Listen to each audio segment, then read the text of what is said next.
Boa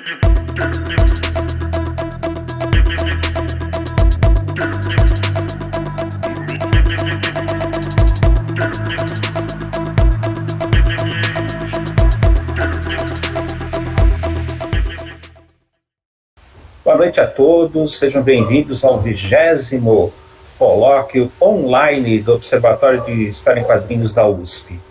Bom, eu vou comentar a respeito de um livro que chegou hoje para mim, mas ele é de 2017. É a adaptação em quadrinhos dos clássicos literários na formação leitora, que é a tese de doutorado de Fernanda Isabel Bitazzi, defendida na área de letras do Mackenzie. O livro é publicado pela editora do Mackenzie. Como chegou hoje, no final da tarde, eu só dei uma folheada, mas achei bastante interessante. É de 2017, mas eu não conhecia, e quem tiver interessado nessa área, o Fábio, por exemplo, a adaptação de clássicos literários para os quadrinhos, eu comprei na livraria Martins Fontes, junto com alguns outros álbuns de quadrinhos, e o frete foi grátis e tal. Vale a pena. Não tá um preço caro, não. Não lembro quanto que é, mas não está caro. Valdomiro? Novidades, eu soube essa semana, vai ter uma feira do livro amanhã e depois no Centro Cultural Rebouças. Então, das 10 da manhã às 6 da tarde, os mesmos moldes da festa do livro da USP, 50% de desconto. Então, quem tiver tempo, não tiver programa amanhã e domingo, tá aí um programinha bom ali na Feira do Livro de São Paulo, que chama, é a primeira edição da feira.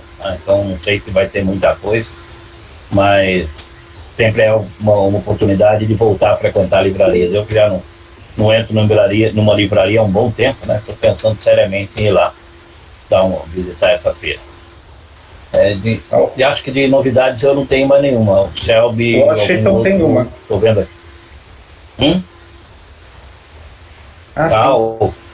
O Washington está mostrando lá os clássicos das HQ, que é um livro feito pela Peirópolis, não é?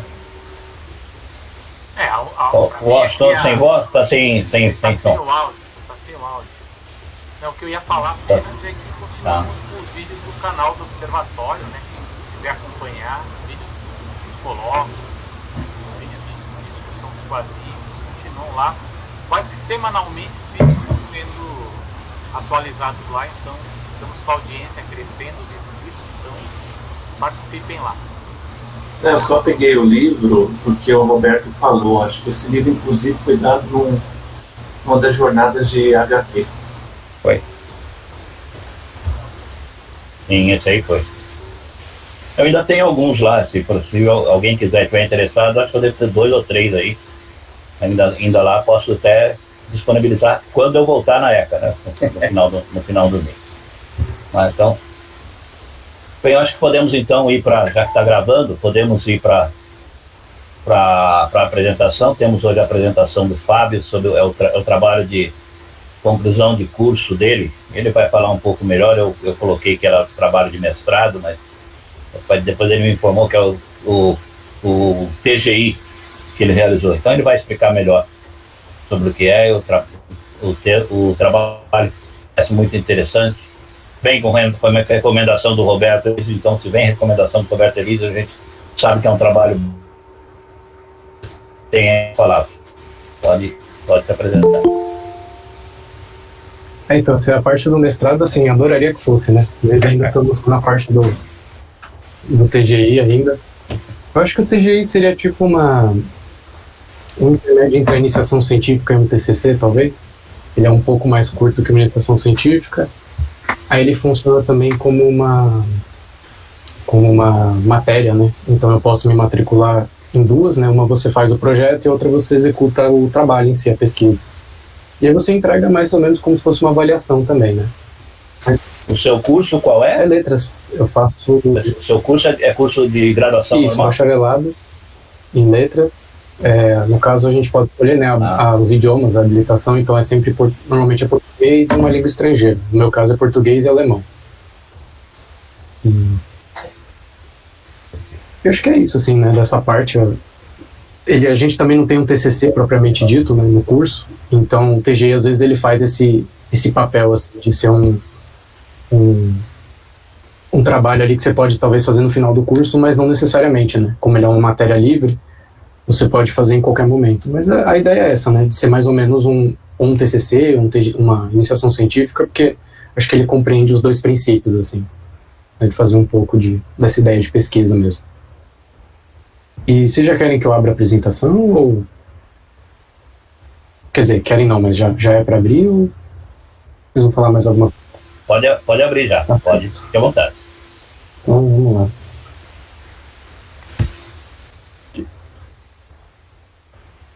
Vocês me avisam quando estiver visualizando.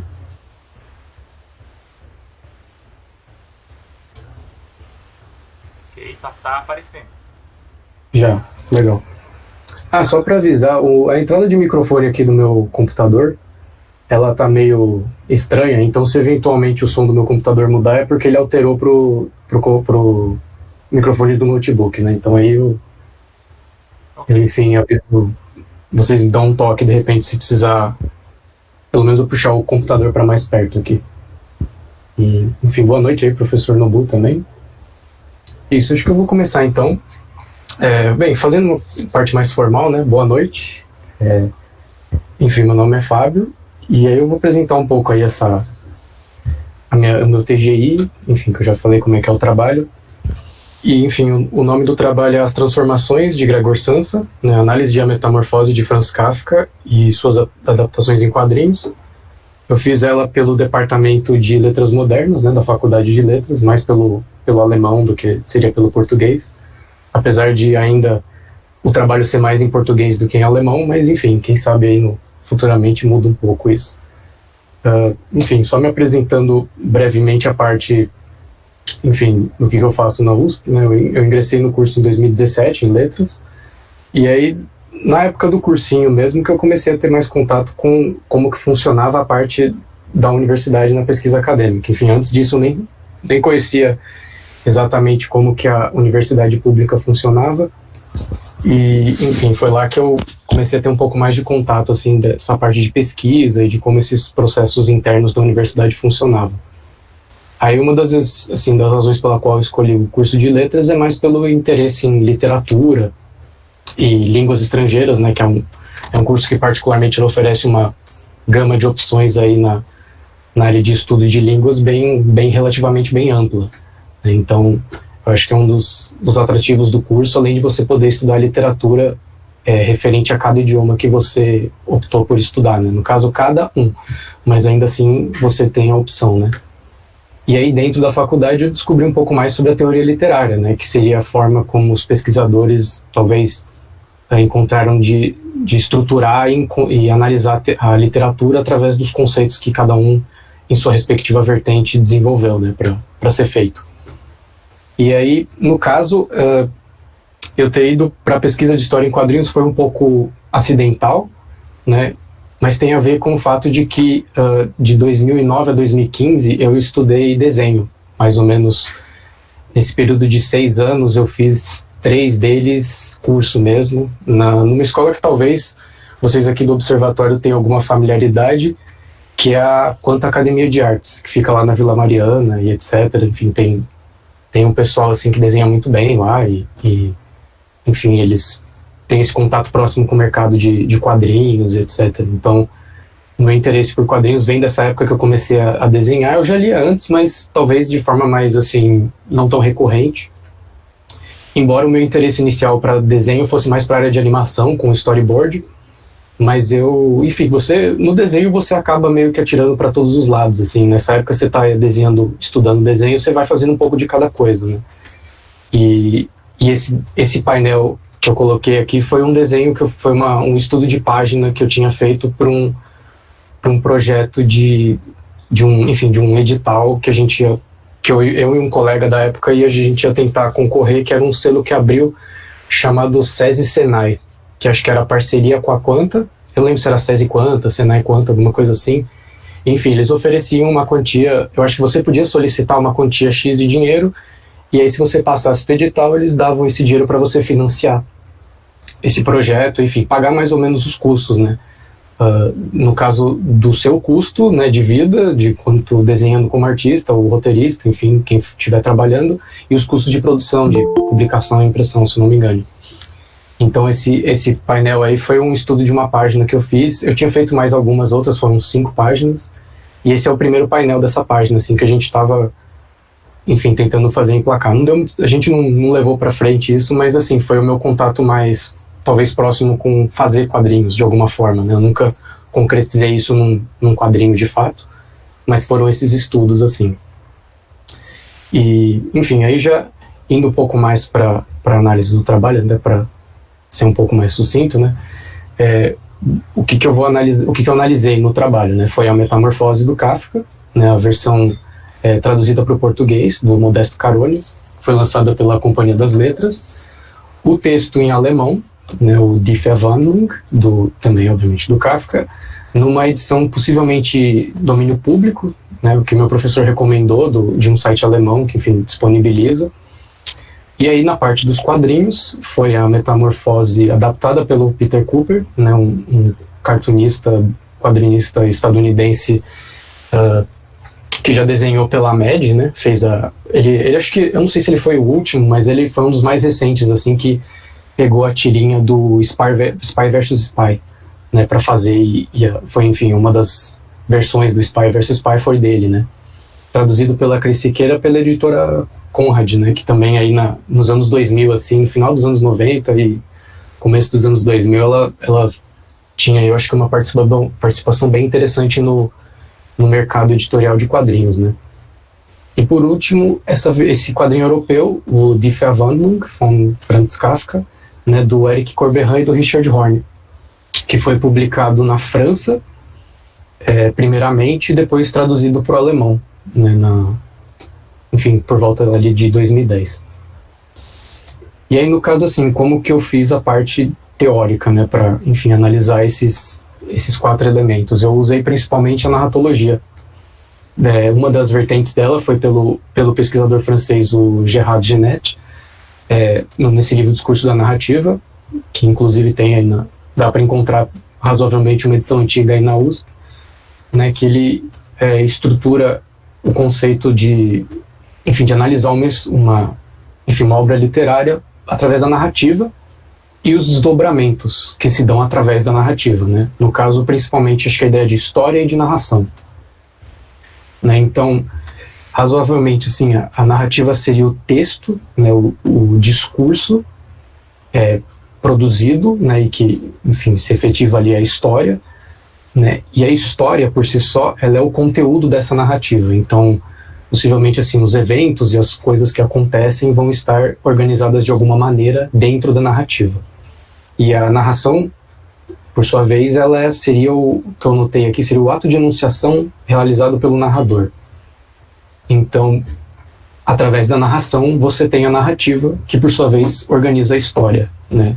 E assim como imagino que todo mundo aqui já tenha, ou imagino não, né? Todo mundo aqui já consumiu milhares de narrativas e, enfim, de diferentes mídias, e a gente sabe como que uma história pode ser organizada das mais diversas formas, né? Aquelas histórias em que, às vezes, a narrativa começa a gente tem a história pelo começo, pelo final, né? E você tem uma cena final, e aí a história volta para o passado, enfim, todas essas possibilidades de organizar uma história através dessas ideias, né? Então a narração, ela meio que produz a narrativa, esse ato de enunciação, ele produz a narrativa, e você tem quem emite a narração, que é o narrador, né? O enunciador da narração é o narrador, que também é um conceito que se desdobra através desses outros conceitos. E aí, para fechar um pouco essas ideias também, eu peguei o conceito de focalização da pesquisadora holandesa Mieke Bal, através desse livro chamado Narratology, né, o Introduction to the Theory of Narrative, que seria, assim, o Genette, ele também aborda o conceito de focalização, mas é mais através da ideia de modo, né, que seria talvez um termo mais guarda-chuva, e que ele compreende o resto. E aí você teria a focalização como o ponto de observação de uma história. No caso da Miki Ball em si, ela divide em alguns aspectos menores, que eu peguei essa citação dela, que eu acho que é interessante, que é uma relação entre a visão, o agente que vê e o que é visto. Né? Essa é uma tradução minha, então espero que ela tenha ficado razoavelmente assim, compreensível. Mas seria, no caso da focalização, seria essa relação entre quem realiza, quem foca, o objeto que está sendo focado, a partir de que ponto essa focalização está sendo extraída, né? A partir de que ponto que, digamos assim, extrai ou recebe essas informações do ambiente e que, por sua vez, é trazido através da focalização para nós enquanto leitores, né? E aí você também tem um pouco essa relação do nível, né? A partir de que ponto localizado dentro da narrativa ou fora dela que essa focalização ocorre.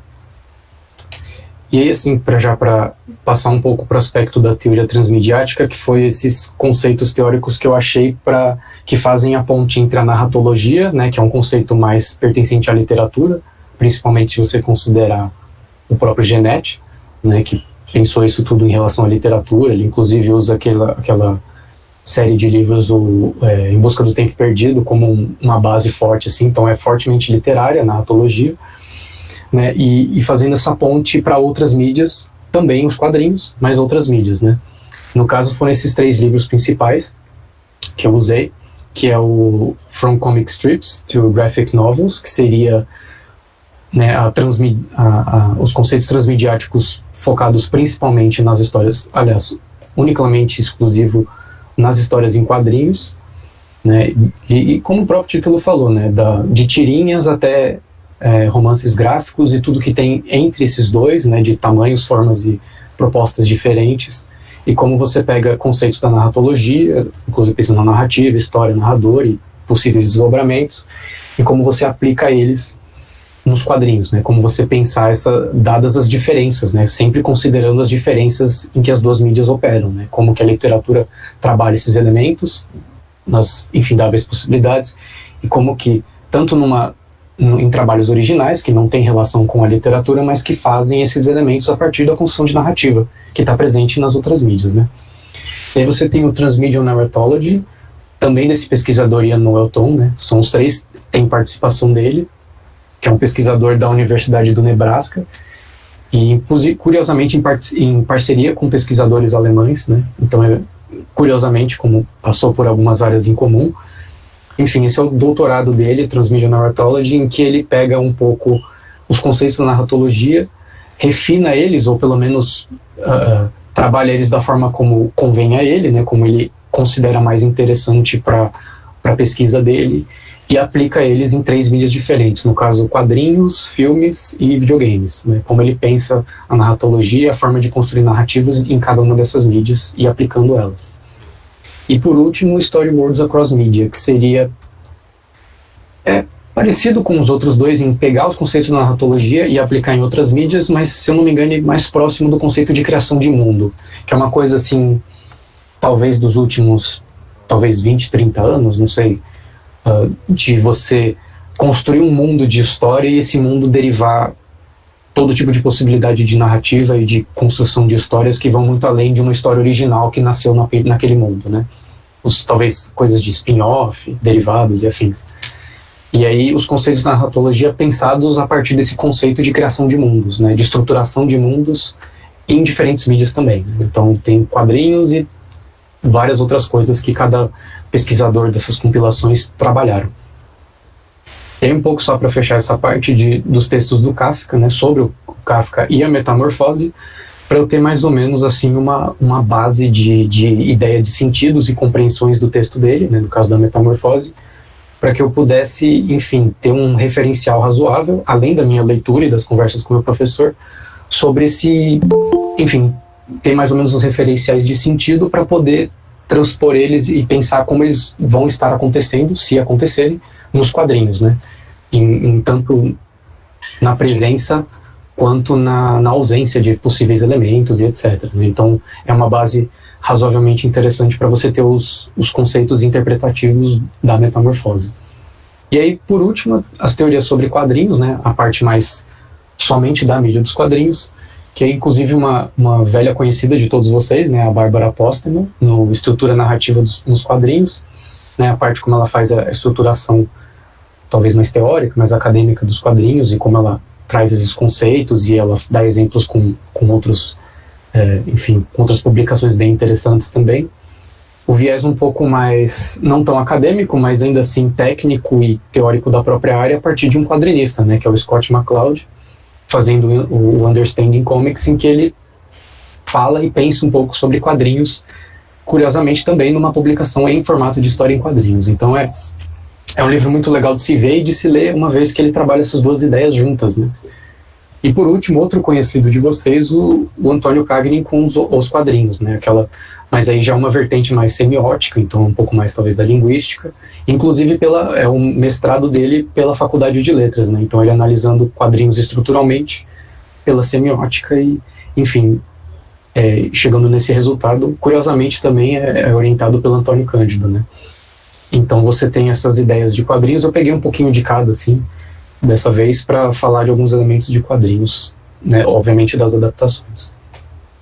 E aí, assim, só para falar mais ou menos o que eu fiz, então, em termos de análise, né, do meu trabalho, a minha ideia era pegar principalmente o narrador, né, ir atrás das funções, da forma como o narrador funciona na obra do Kafka, e ver como que essa forma de narração, como que a funcionalidade do narrador seria pensada e adaptada para os quadrinhos. No caso, também, outro elemento que eu busquei tentar ressaltar na minha pesquisa foi a subjetividade, né? Os aspectos internos dos personagens, a forma como talvez eles reajam ao mundo e as questões que a história vai apresentar a eles, e as repercussões disso, enfim, no desenvolvimento da história, né? No caso da subjetividade na literatura, ela é mais um aspecto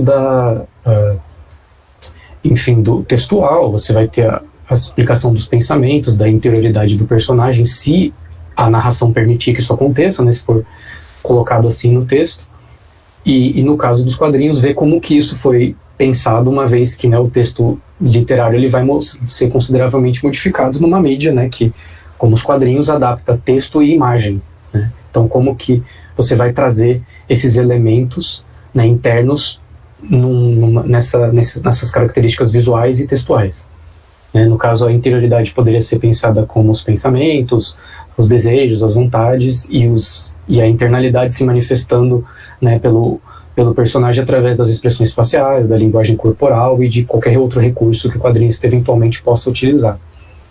E no caso, outras coisas que eu falei também na análise, não vou entrar muito aqui na apresentação, assim, para deixá-la mais enxuta, mas eu falei um pouco mais da parte estrutural de quadrinhos, brevemente, mas assim, sobre, né, a questão de onomatopeias, a utilização de imagem, como que a imagem é feita, afinal, qual que é a intenção da imagem nos painéis, ou pelo menos assim, o que vai ser, de fato, de um texto literário trazido como imagem, né?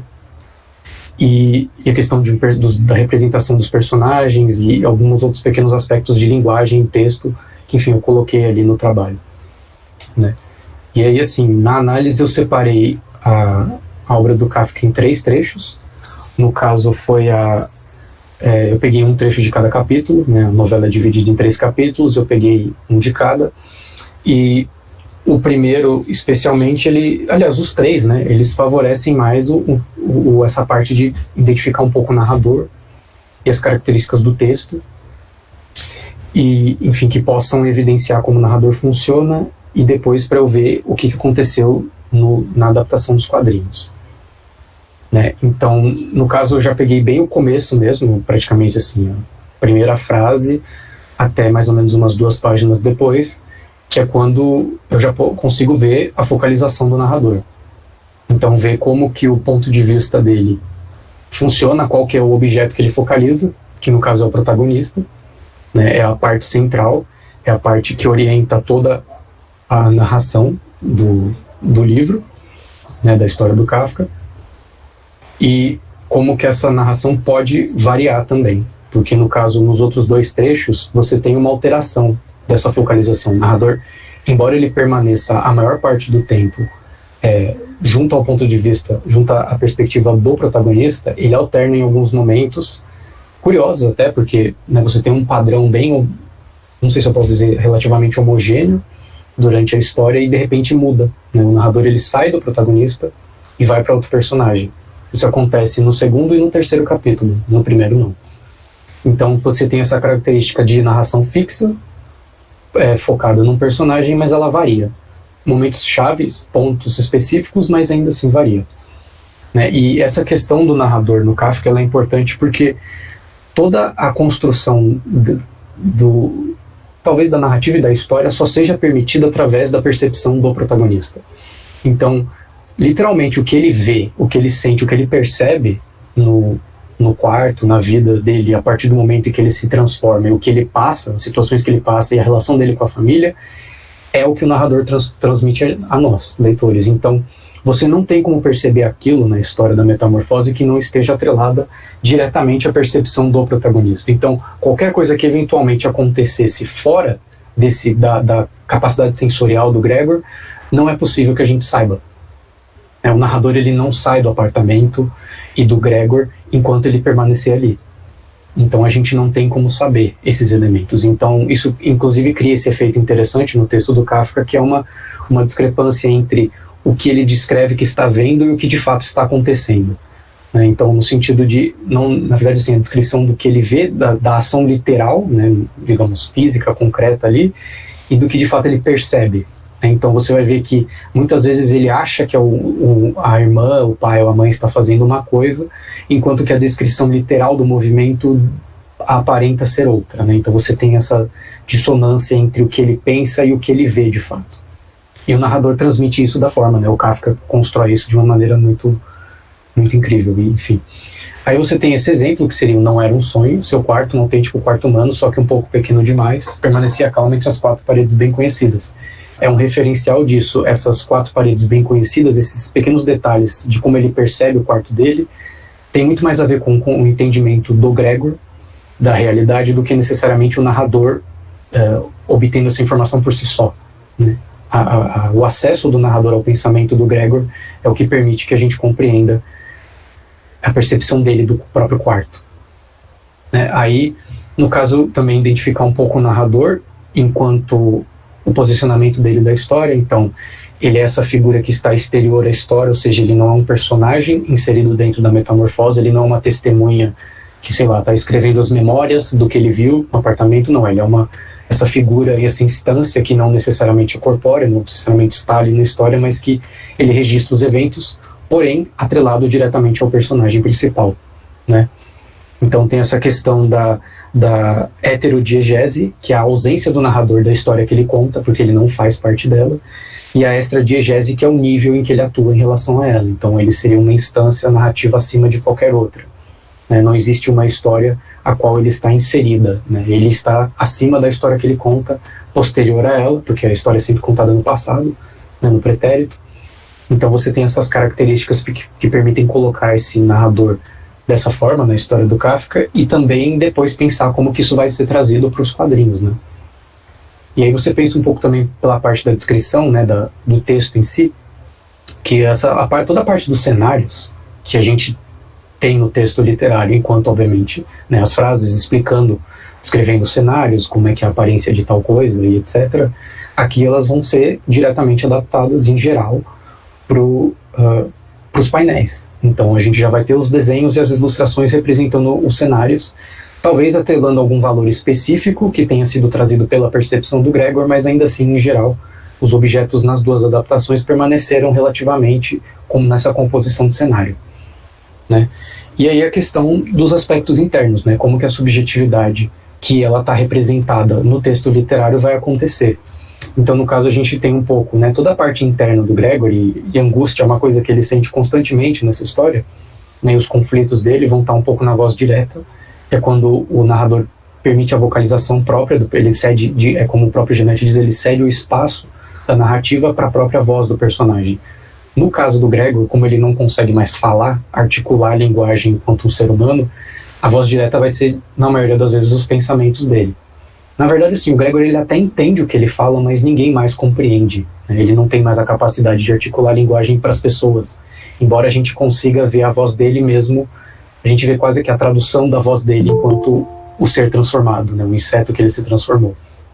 E aí você vai ter ele pensando diretamente, né, a voz dele, enfim, sendo manifestada ali pelos pensamentos também. Há um pouco do discurso indireto livre também, desse aspecto dele, do narrador, quando ele não cede mais esse espaço à voz do personagem, mas que ele, né, transcreve de alguma forma os pensamentos do personagem. Ele traz a linha de raciocínio dele, né, em um discurso que não necessariamente é direto ao personagem. Então é um pouco esses dois aspectos que vão estar pensados, né, que compõem ali a estruturação do personagem, além de descrições, né, que já são mais afastadas, né, que não necessariamente capturam a personalidade do Gregor, mas a percepção dele em construindo essas percepções que ele tem, enfim, dos mais diversos acontecimentos. E aí, no caso dos quadrinhos, das adaptações, essa parte dos pensamentos dele, da mente dele, vai estar dividido um pouco nos balões, tanto em fala quanto em narração. E a gente vai ter um pouco esses pensamentos na parte dos conceitos que eu separei, né, de transmídia, dos aspectos da consciência. Então ele vai ter um pouco de conhecimentos, crenças, normas, valores, trazidos como, enfim, contidos nesses alguns balões de... Eu acho que nesse caso vão ser mais balões de narração do que balões de fala, né? A fala vai ser mais aquilo que ele traz direto pela voz direta, e também os aspectos quase perceptivos, que também são, enfim, um processo da mente do personagem, né, que eu traduzi quase perceptivos do inglês quasi perceptual, então eu espero que tenha ficado aí possível de se compreender, né, que seriam esse filtro, né, seria mais ou menos um filtro visual que influencia de alguma maneira o aspecto que está sendo representado visualmente. Então, no quadrinho, você vai ter esse aspecto, enfim, da imagem aparecendo ali, de alguma forma relacionado ao processo interno do personagem. E aí, já indo direto para os exemplos, né, da metamorfose dos quadrinhos, espero que vocês estejam conseguindo ver relativamente bem. A gente tem aqui essa página em que a gente tem o que é sempre a mesma história, dia após dia, né, todo desgaste, comendo coisas horrorosas no caminho, que são essa valoração, né, esses aspectos da consciência, ele pensando sobre o trabalho, o quanto ele desgosta, o quanto isso é um desagrado na vida dele, mas que ele faz isso por uma questão de resolver os problemas da família, que a família dele, enfim, o pai dele especificamente, após a falência do negócio do pai, ele precisou começar a trabalhar, e a família parou, né? A família para de trabalhar e ele começa a trabalhar sozinho para sustentar todos. Aí você tem essa relação dele com o trabalho, né? Muito complicada, muito desgastante, o trabalho de caixeiro viajante, e como ele desgosta isso, e aí você tem essa relação dos aspectos da consciência com o quase perceptual, uma vez que isso acredito que seja uma memória, né? Ou pelo menos uma representação da vida dele enquanto viajante, né, vendedor, e enfim, do cotidiano dele complicado e desagradável, né? Então você tem um pouco de cada já, e no caso do Cooper ele trabalha bem, sempre colocando, né, esse trabalho da narração junto com a imagem, né? Então você vai ter sempre uma descrição vindo às vezes, né, vindo da mente da personagem e colocada juntamente ao aspecto enfim, algum aspecto que crie mais esse contexto da mente dele lembrando dos seus acontecimentos, né? Inclusive, nesse caso tem até talvez um pouco do fato de que ele, né, tá deitado na cama, os pensamentos inclusive já acima da cabeça dele, né, as lembranças dele desse trabalho ali. Inclusive aqui uma nota de curiosidade, né, esse McDonald's de 1912, possivelmente do Império Austro-Húngaro, né, ele comendo aqui um possível Big Mac. E aí aqui eu coloquei só o texto do Kafka para vocês, enfim, caso vocês tenham conseguido ler, ver mais ou menos o mesmo trecho, né? Obviamente tem as modificações da adaptação e etc, mas é mais ou menos a mesma ideia, né? E seria aqui a voz dele direta do pensamento, né? O balãozinho de pensamento, ele falando pro inferno com tudo isso, e aqui no texto do Kafka o diabo carrega tudo isso, né? Então você tem como cada elemento do texto do Kafka foi pensado razoavelmente para cada momento do quadrinho, né?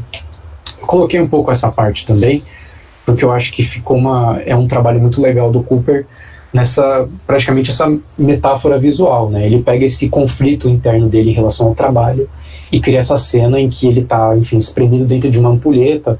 Você vê que praticamente, assim, esse é um recorte de uma página, né? Tem um, se não me engano, mais um quadro embaixo, mas aqui seria esse aspecto uma página praticamente, assim, tem uma composição, mas não sei se daria para dizer uma diagramação em painéis, né? Você tem uma ilustração ali e o texto encaixado junto com o desenho e, inclusive, acompanhando um pouco o sentido desse desenho para mostrar essa relação dele com o trabalho, né? Ele, enfim, insatisfeito, triste, e como ele sofre essa questão dele ter que trabalhar para sustentar a família e resolver o problema dele, né? Que eu coloquei mais ou menos esse aspecto, né, do texto e da imagem, essa metáfora bem interessante que o Cooper faz assim ao longo de todo o quadrinho.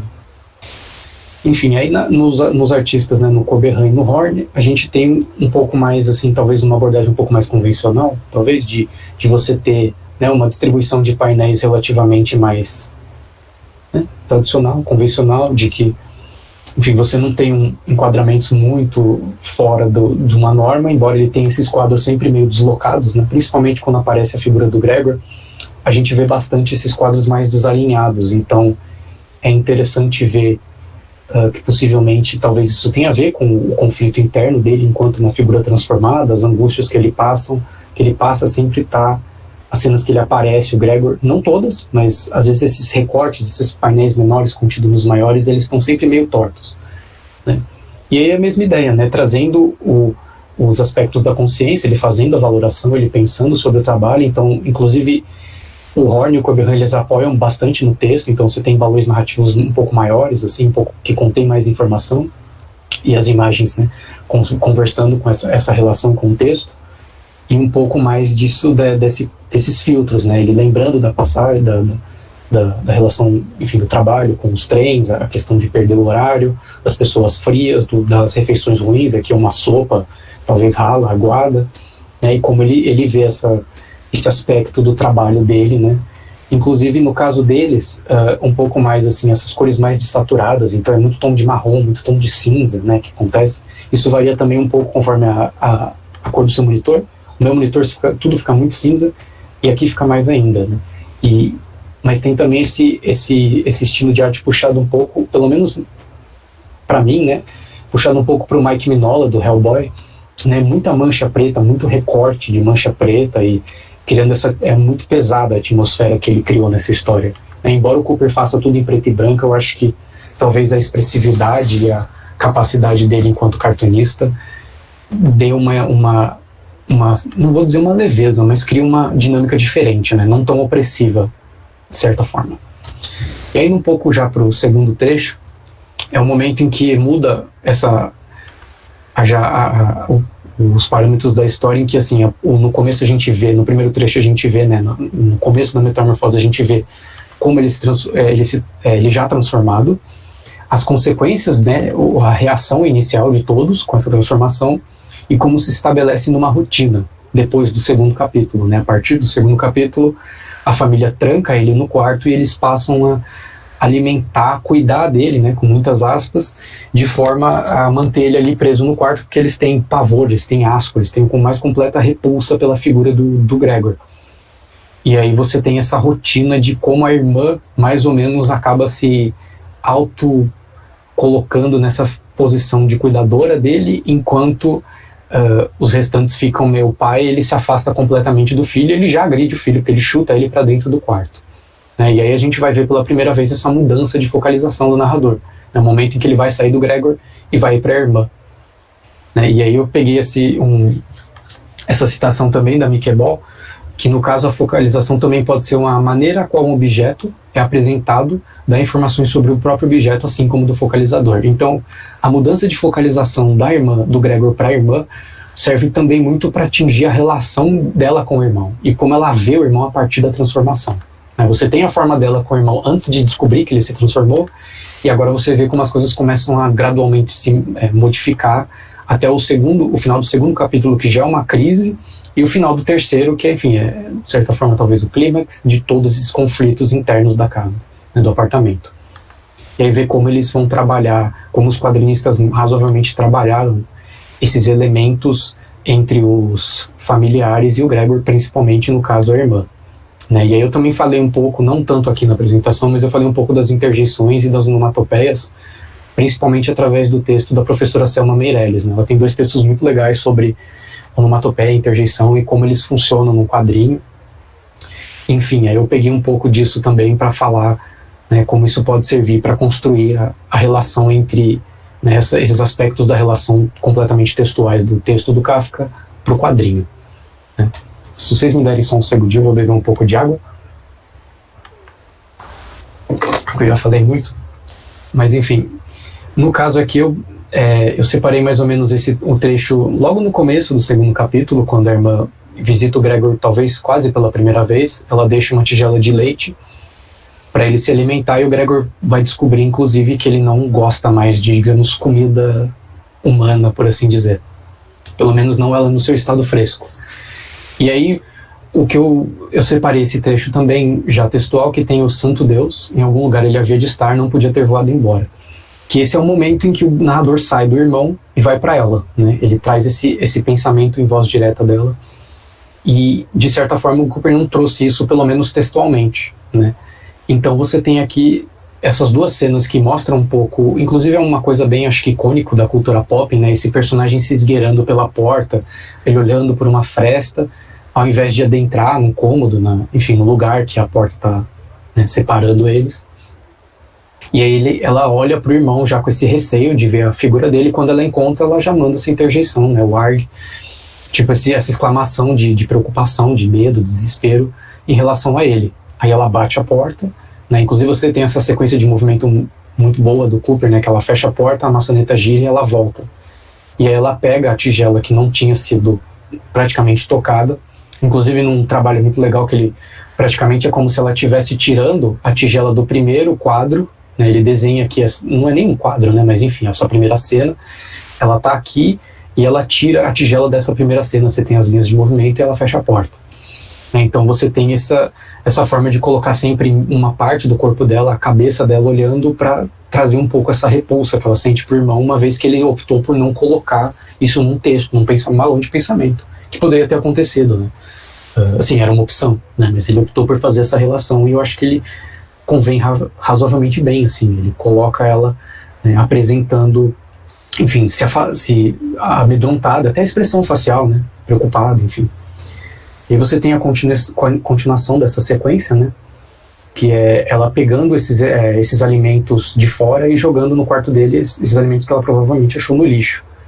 E aí você tem a questão das onomatopeias, né, e no caso essas onomatopeias que representam um aspecto espacial fora, né, do quarto, né, porque a gente está atrelado, uma vez que o narrador fica muito próximo da perspectiva do Gregor, a gente não consegue saber exatamente aonde ela foi pegar essas coisas, né. Ele até ouve alguma coisa e tal, a percepção do Gregor é relativamente boa, essa parte sensorial, mas a gente ainda não vê o que está acontecendo fora do quarto dele, né. Embora os autores até coloquem algumas coisas assim, mas o Cooper, em geral, ele prefere se manter bem próximo da perspectiva do Gregor, então a gente fica junto deles dentro do quarto, né? Então ele coloca a cena, o Gregor ouvindo os barulhos, a porta batendo, mas ele não vê nem a irmã direito, e a gente vê ele, enfim, os alimentos, né, colocados ali no chão. Então você tem essa relação interessante de também da proximidade do narrador ser relativamente adaptada pela proximidade do quadrinho e manter essa relação, né, do narrador próximo ao personagem e nós vendo essas imagens nos painéis ali também próximo ao personagem, né.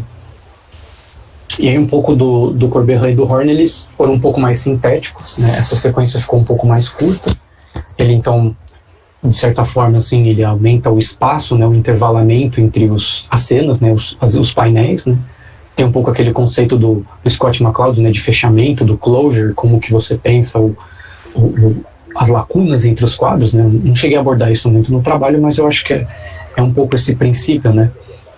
E aí ele coloca também esse conceito né, do personagem se olhando assustado, ou pelo menos assim preocupado, né, pela fresta, uma base teórica, uma base textual mais forte, né, os balões de narração ali, construindo a sequência de como a irmã está enxergando a situação, ela indo trazer a comida, né, estragada para o irmão comer.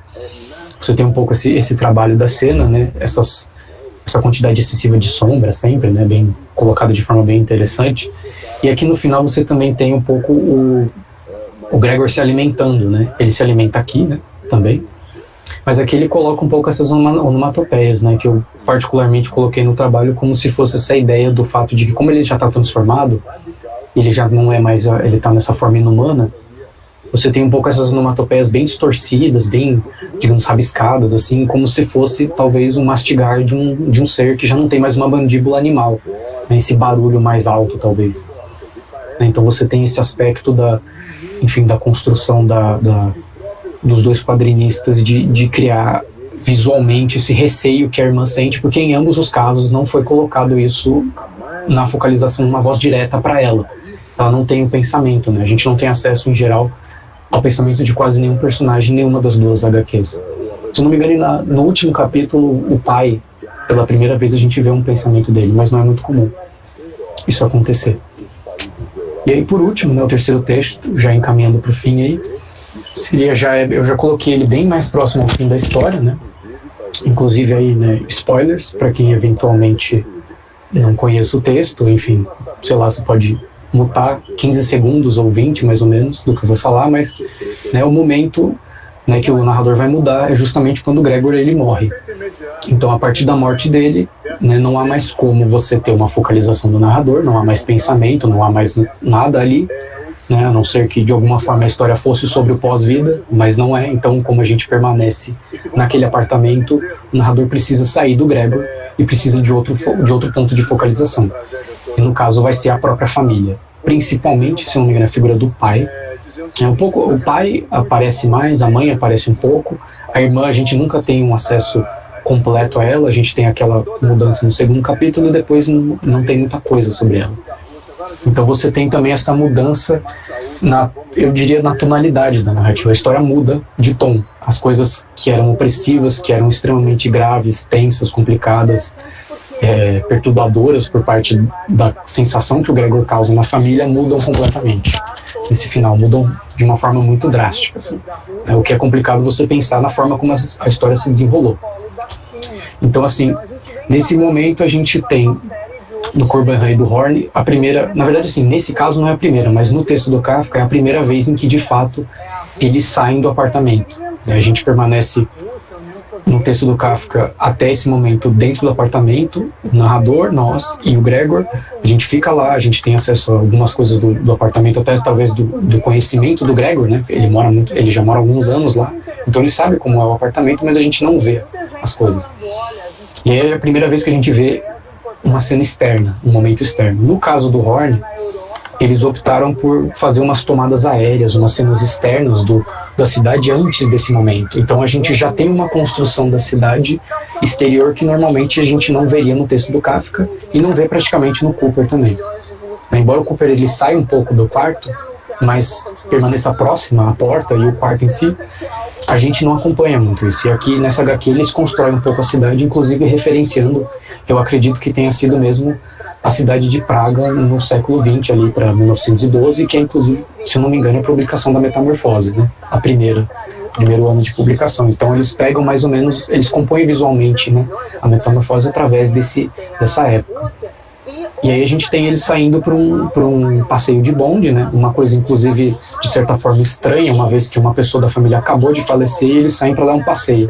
Eles pedem um dia de folga para os seus empregadores, né? Eles passaram a trabalhar, coisa que eles não faziam antes, e eles vão passear, porque, enfim, eles precisavam espairecer, afinal a pessoa morreu. Enfim, é essa a questão, né, que é complicada da relação entre todos eles. E aí a gente tem a cena final. Eu tentei mais ou menos pegar os trechos do texto do Kafka que correspondessem mais ou menos à página. Não necessariamente, né, eu espero que não tenha ficado num sentido de valoração, mas só para vocês verem, né, o que foi mais ou menos decidido em cada forma de representação. Então vocês têm a cena final do bonde, dessa vez cheio, ao invés de estar vazio, né, como no texto. E aí eles, né, também o narrador trabalhando esse otimismo, né, em relação ao futuro, porque as condições deles eram positivas. Uma vez que o Gregor morreu, eles não precisam mais se preocupar, de certa forma, com a dívida. Essa é uma coisa que as leituras do Kafka, elas são feitas, mas, enfim, tem essa questão dessa mudança de tom e de como eles não veem mais as dificuldades que viam antes por causa da presença do Gregor no apartamento. Inclusive, eu acho interessante que eles pegaram os dois pesquisadores, os artistas, eles optaram por aumentar a saturação das cores. Então você tem um quadrinho fortemente cinza, marrom, né, bem desaturado, e aí aqui a gente tem a irmã dele com um vestido bastante vermelho, uma mudança assim considerável da tonalidade de cor da história, em função do futuro positivo, embora esse final não tenha sido necessariamente bom no tom geral. Ele é trágico, né? Afinal o Gregor morreu, e essa informação adicional aqui que eles dão é desse personagem, do cadáver dele sendo jogado num beco abandonado da cidade. Então você tem essa mudança. E eu inclusive pensei um pouco que esse enquadramento inclinado pode ser essa perturbação, né? São pessoas que têm muito pouca consideração pela pessoa que acabou de falecer e tem esse distúrbio dessa personalidade, possivelmente. É uma possibilidade de interpretação, eu espero. E indo já pro Cooper, tem também essa questão dos três saindo, né, pela cidade, né, a família já mais aliviada da questão, também um pouco essa, se não me engano, isso daqui é o prédio da Ponte Carlos, eu acho isso, da Ponte Carlos em Praga, que você tem eles saindo para pegar o bonde. Eu coloquei esse texto aqui só para vocês verem, de certa forma assim, esse é o texto, né, é equivalente ao anterior, mas é essa parte que foi condensada nessa página dupla, né, que são eles saindo da cidade em direção ao subúrbio, no bonde, o bonde vazio, né, esse dia um pouco mais claro. No caso do Cooper, como é uma história muito em preto e branco, né, você não tem tanto essa sensação tão drástica de claridade, mas ele coloca mais branco, ele coloca bastante mais branco, né, se deixa mais espaços brancos do que pretos, talvez, ou pelo menos assim, ele cria essa sensação de claridade forte. E aí você tem de novo o narrador, né, já focalizando na família, trazendo esses pensamentos, essa percepção do futuro positiva, é um dado que a gente obtém através do narrador, que já está focalizando neles. E a forma como eles, de certa forma, veem a irmã, né, a Gretchen, como uma possibilidade, talvez até de prospecção financeira, em cima dessa possibilidade dela se tornar uma pessoa, agora ela é uma quase adulta já, uma adulta que é possível de ser casada, né, com alguém. Enfim, aí você tem essa mudança de tom da história e mostra a questão da relação da família com o Gregor, né? E como eles construíram isso ao longo dos quadrinhos adaptados e do texto do Kafka.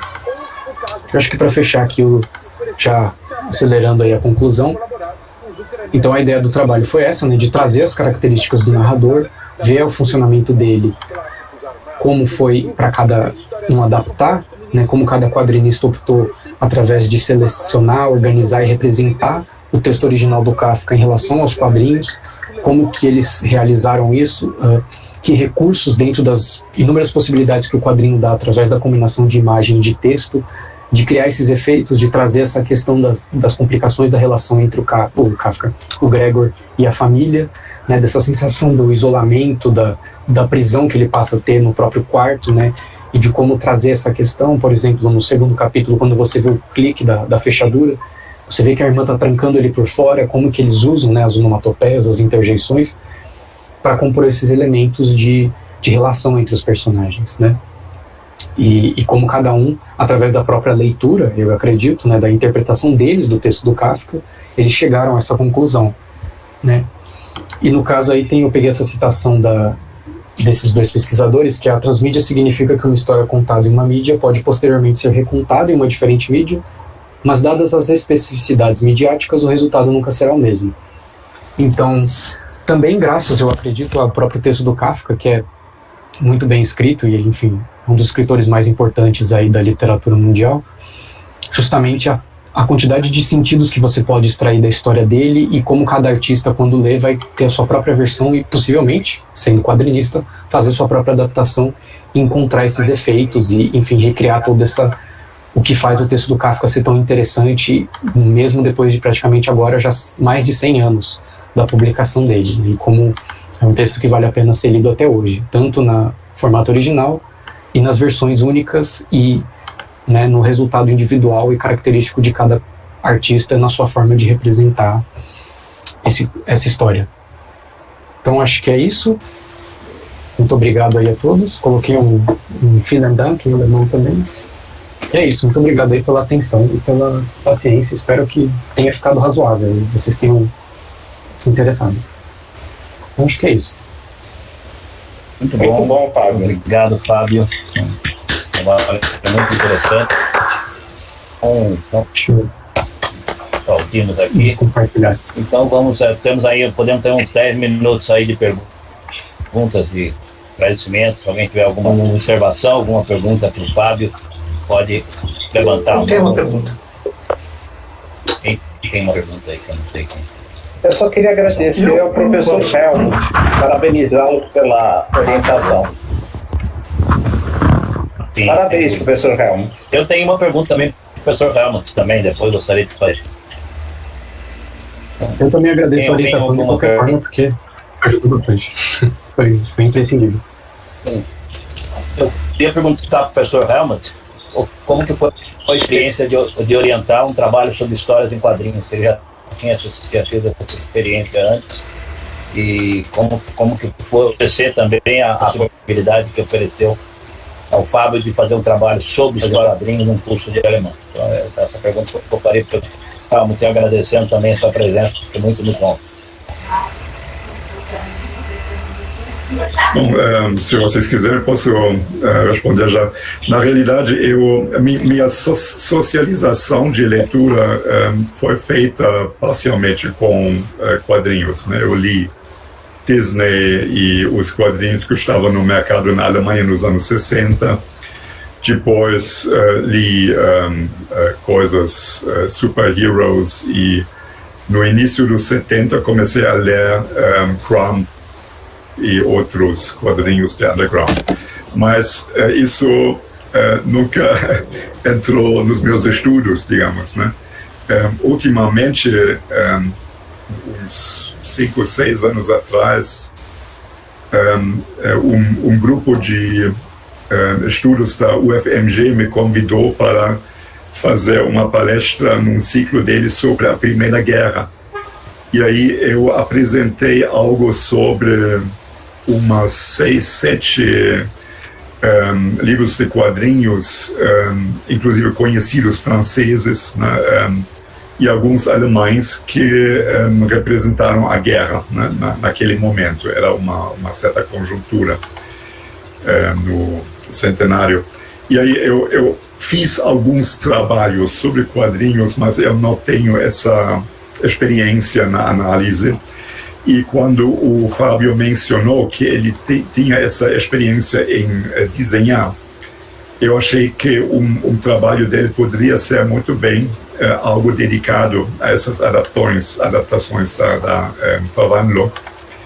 E eu achei esses dois, tem mais, né, alguns mais, inclusive tem uma coisa do Crumb que eu achei interessante, que não é, né, a Verwandlung num livro só, mas integrado num livro sobre Kafka.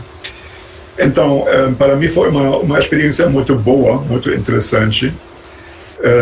Eu não teria nenhum problema em orientar mais, mesmo sabendo que eu tenho uma visão muito limitada do assunto. Eu não estou tanto dentro como vocês. Essa bibliografia que o Fábio mostrou é bibliografia que está nas bibliotecas alemãs, digamos, que circula nos grupos de estudos na Alemanha. Então, provavelmente vocês não conhecem esse tom que ele mencionou, né, que publicou em Nebraska. Mas eu acho que são contribuições boas, e em inglês, inclusive, né? Então podem ser lidos. O livro da Ryan, vocês provavelmente também conhecem, uma grande autora da narratologia. Bom, não sei se ia responder. Não, sim, muito obrigado. O professor Robson pediu a palavra, por favor, Robson. Vontade. Boa noite. Parabéns, professor Helmut. Vocês estão ouvindo bem? Aqui está dando meio eco, assim, né? E parabéns ao Fábio pelo trabalho. A minha pergunta era muito parecida com o que o professor Valdomiro fez, mas eu queria, antes de tudo, dar os parabéns, né, dizer que é muito importante esse trabalho e ver como é interessante essa experiência, né? Porque aqui hoje eu estou na Bahia, mas eu sou lá do Piauí, a Universidade Estadual do Piauí, e tanto a Universidade Federal como a Estadual no departamento de letras, eles torcem muito o nariz para trabalhar com quadrinho. Tem uma resistência muito grande, inclusive é um trabalho nosso árduo para superar isso aí, inclusive separando, porque tem gente que coloca o quadrinho como literatura, especificamente na intenção de diminuir, como se fosse uma literatura menor. E a gente diz que não, o quadrinho é quadrinho. Então, assim, eu era mais ou menos isso, saber como foi essa sua experiência, como foi, se teve essa dificuldade, mas eu acredito que já fui contemplado. Só dar os parabéns mesmo, professor Helmut e ao Fábio. Excelente trabalho. Muito obrigado pela oportunidade de disponibilizar para a gente aqui essa experiência. Talvez só acrescentar que o Fábio trabalhou de forma bastante autônoma, né? Ele leu toda essa bibliografia, ele tem mais conceitos, né, para analisar quadrinhos do que eu, então foi de certa forma um pouco atrevido, e eu queria no final de tudo isso compensar um pouco minha incompetência, né, em quadrinhos através dos pareceristas. Então eu pedi minha colega já aposentada, a Selma Meirelles, né, que vocês talvez conhecem, e ela indicou o Roberto Elísio. Então, aí eu tinha duas pessoas que estavam, de fato, muito competentes para avaliar o trabalho, e fiquei muito feliz que a avaliação deles foi favorável para o Fábio, né, e para mim, no final também.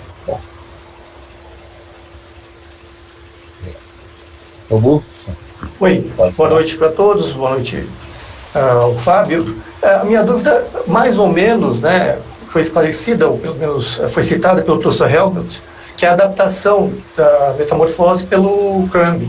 Né? Não sei se, de propósito, por não ser justamente uma narrativa mais longa, você optou por não utilizar no seu trabalho, e se de alguma maneira foi uma escolha, assim, porque o Crumb é um autor importante, né, a se analisar. Ele é um artista que tem um papel assim, bastante marcante na história dos quadrinhos, então seria um trabalho, né, uma adaptação dele de Kafka seria bastante interessante ser analisada. Então, por que ficou de fora e quais as razões pelas quais é simplesmente por causa do formato que ficou de fora, porque era uma narrativa mais curta? Essa seria para mim mesmo? Sim. Ah, tá. Então, é que no caso do Crumb também, acho que, se não me engano, ela é um pouco mais... Ela é um híbrido entre quadrinho e livro ilustrado. Então, eu acho que ela tem algumas características um pouco mais diferentes que talvez complicassem um pouco para mim. Mas era mais... E do fato, assim, ela é uma, se não me engano, uma fração da história, né? Ela não é a metamorfose do começo ao fim. Então, talvez eu também não conseguisse achar os mesmos trechos, né? Nos três, em todos os objetos de análise. Então, porque, se não me engano, ele condensa, acho que um pouco de cada história do Kafka. Então ele faz uma amálgama, assim, de tudo, de vários textos do Kafka, juntas e ilustradas, algumas mais próximas do quadrinho, outras com um pouco mais, com uma cara de um livro que tem ilustrações. Então acho que ele fuge ali um pouco do formato de quadrinho mais, né, da primeira até a última página, só a metamorfose, né, no caso. Eu queria talvez posso também complementar. Em mangá, pela época, também tem. Essa a gente não conhece, mas no caso do Crumb, de fato eu achava mais, digamos, limpo comparar dois livros que por completo adaptam a metamorfose, em vez de incluir um terceiro texto, apesar da importância do Crumb, um terceiro texto que não tem esse formato, que é na realidade uma espécie de biografia de Kafka através dos livros dele, e então como o Fábio disse, mais híbrido do que uma adaptação propriamente dito, na qual o próprio autor não aparece. Essa versão em mangá que a LPM lançou no Brasil, ela segue esse mesmo princípio do Crumb. O personagem Kafka e o personagem Gregor Samsa são entrelaçados, né? Então você tem o criador e criatura Então, o leitor sabe um pouco da vida do Kafka e aí ele entra na obra ficcional do Kafka. Mas esses dois que foram escolhidos são muito bons. Eu não conhecia a versão essa alemã, mas a do Cooper eu acho que é a melhor, porque tem um estilo expressionista que é muito evidente na literatura do Kafka. Eu acho que a versão do Cooper também mantém aquela ambiente angustiante que faz parte da obra do Kafka, né? Que é muito mais do que o outro, que eu acho que a cor quebra um pouco esse ambiente de angústia, né? A cor acaba trazendo suavizando um pouco a narrativa, né? Então, daí cada leitor, cada autor faz uma leitura da obra, né? Então, sempre quando você tem uma adaptação, já não é mais a mesma obra, é a leitura que aquele autor fez dessa obra e como esse autor sentiu aquela obra específica. Então, já não é mais a mesma obra.